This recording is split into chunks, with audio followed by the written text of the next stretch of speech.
What if I were to tell you there's actually a method to figuring out how many rounds that you should make for your granny square, not just by eyeballing it. And once you know how it's done, it changes everything. I'm also going to show you how to figure out about how much yarn you're going to need to make each square and how much yarn to buy. So that way you're not left halfway through your project without enough yarn. Remember that swatch we made back in video 1? That little swatch holds all the information that we need to figure out the final size of our granny square. And from there, our whole project, our whole top. Without it, we're basically crocheting blind. Look, most of us do crochet blind, and there's no shame in that at all. But if you had a way to know exactly what size your square should be, how many rounds to work, and how much yarn that you would need, wouldn't you want to know that? Especially if you ever wanted to make a different size, something bigger, something smaller, or even write your own pattern someday. So let's go ahead and pull out our worksheet. When we measured our swatch, we found that each round added about 1/2 inch to every side. So when we add one round, we're adding a full inch to the width, 1/2 inch to the right, 1/2 inch to the left. In video 2, we picked the size top that we wanted to make. I'm making a size large, and according to the chart over here, for a size large, each panel needs to be around 22.5 inches wide. We're looking at the bust measurement here, okay? My swatch that I made, the little tiny square, showed that at round 6, the square was 6 inches wide. Now that means that each round is adding 1 inch in total width. So 22.5 inches for bust up here, that's 22.5 rounds for the square. Since I can't do half of a round, I'm gonna go ahead and round up to 23 rounds. Remember video 2, I mentioned always round up unless you want your top to fit a little tighter. Always round up to the next measurement. Now it's your turn. Go ahead and look at the chart and figure out what size that you wanna make and calculate how many rounds that you're gonna need to reach that size. The math here is super easy. You just find the size that you wanna make, look at the bust measurement, round up, because again, we can't make half of a round. The number of inches that you need for the width is basically the same number of rounds that you need to make. The math just worked in our favor here. Now let's figure out how much yarn you're gonna need to make each square. We already measured how many inches were in the last few rounds, and we wrote that down on our worksheet. If you didn't write down how many inches of yarn were in round 1, didn't go that far, then go ahead and pause the video for a second, go work round 1, just that first round, measure how many inches were in that round, write that down, and then come back. Grab your worksheet again.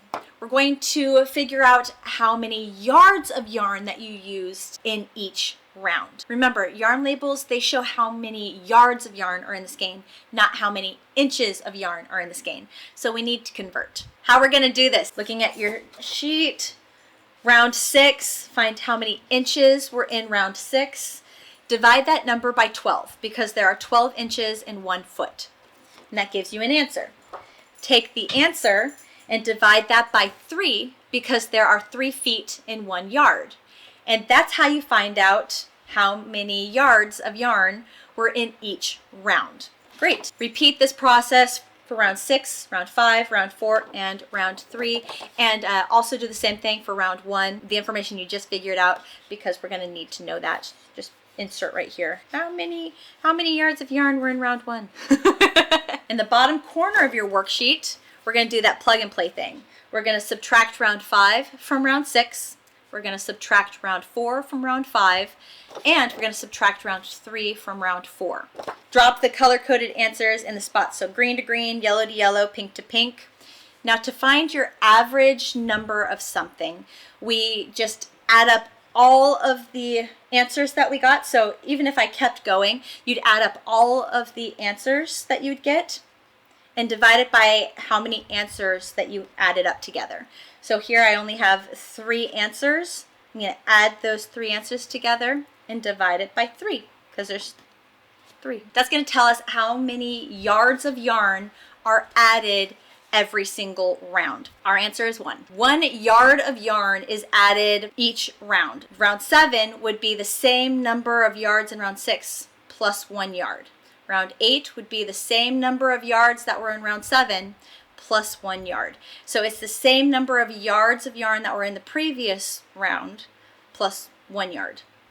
That's how it grows every single round for our square. To figure out how many yards of yarn are going to be in the whole square, instead of writing out each individual round, all 23 rounds for me because I'm making 23 rounds, there is a math formula that we can use. And now I know the second that I say math, I lose about 75% of you. So here's what I'm gonna do. I'm just gonna show you the math problem. We're gonna do plug and play. And if you want the full breakdown of what everything means in detail, I'll just put that in the blog post, okay? That way I keep things straightforward. A quick note, the math equation in the original worksheet, I found an error. And so please ignore that math equation right there. Instead, write this formula that I'm showing you in the final notes section at the bottom of the page. I've already revised the project planner worksheet on my website, so if you go to grab it now, it's going to be the one you want. And for those of you who already grabbed this, I used that email that you used to get it to email you a new one so you didn't have to worry about anything. So I know that I'm going to be making 23 rounds to make my size large. I know that for round 1, I calculated that there were 2.44 yards of yarn in my round 1. And I know that every round increases by 1 yard for our square. Plugging my numbers in to the formula is gonna look like this. So when I plug in all my numbers, this is the answer that I get. 309.12 yards are going to be needed for my square, for 1 square. Now that is just how many yards of yarn I need to make 1 square, but I've gotta make 2. 1 square for the front of the top, 1 square for the back of the top. So I'm gonna take my answer and I'm gonna multiply by 2, and that gives me about 618.24 yards total yarn for both panels, both granny squares. I'm gonna round it up to 620 just to play it safe. Now, how to figure out how many skeins of yarn that I'm gonna need to buy. I know that I need about 620 yards total for my project. Grab the yarn label for the yarn that you're using for your top.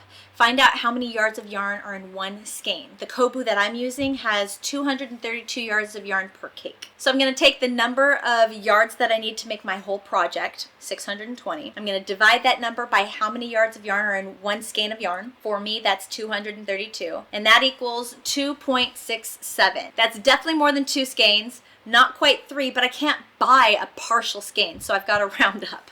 So I'm gonna grab 3 skeins of yarn to make sure that I have enough yarn to make the whole project. And that's it, guys. That's the math. The total number of yards you need for the whole project divided by how many yards of yarn are in the skein is gonna tell you how many skeins you're gonna need to buy.